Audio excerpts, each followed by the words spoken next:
My whole story of how I started on Twitter and the reason I do what I do at Twitter today all comes from me living in an orphanage out in East Africa in 2006 and 2007, and that was how I really got started on the platform. And so I immediately, as a very small nonprofit trying to gain a voice, was really interested in how Twitter could be used to share people's words across cultures, across continents.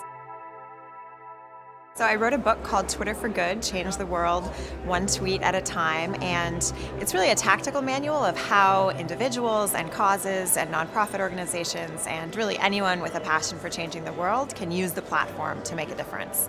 The tweet model, it's just a 5-step model for excelling on Twitter. T is targeting, coming up with a goal for your account.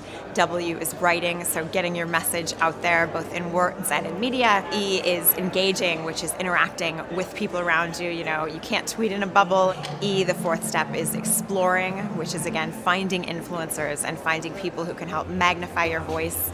And the last step, T, is tracking. So it's just a 5-step model I teach to folks, whether they're nonprofits or businesses.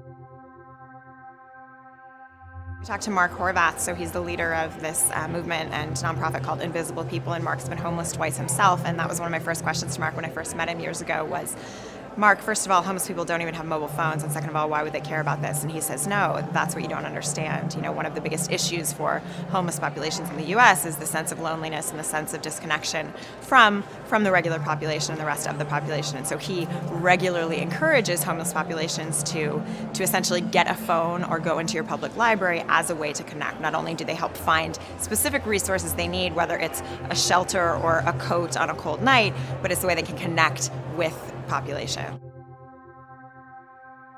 got to find your own voice. It's important to have a story that you're telling on the platform. You don't just want to get on and don't just think of it as a way to regurgitate the type of things you've written in your marketing materials. You know, you want to share a story.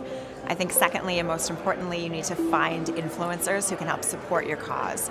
Again and again, anyone who's really been able to make a difference on the platform speaks about how they're able to connect with people who are able to magnify their voice even more. And finally, you've got to track. You've got to make sure you know what you're doing and what's working. You know, a lot of people spend a lot of time on Twitter and don't really know what has worked for their cause or their movement, and so it's important to make sure that you're looking at those things and seeing what can work and what you can do better in the future.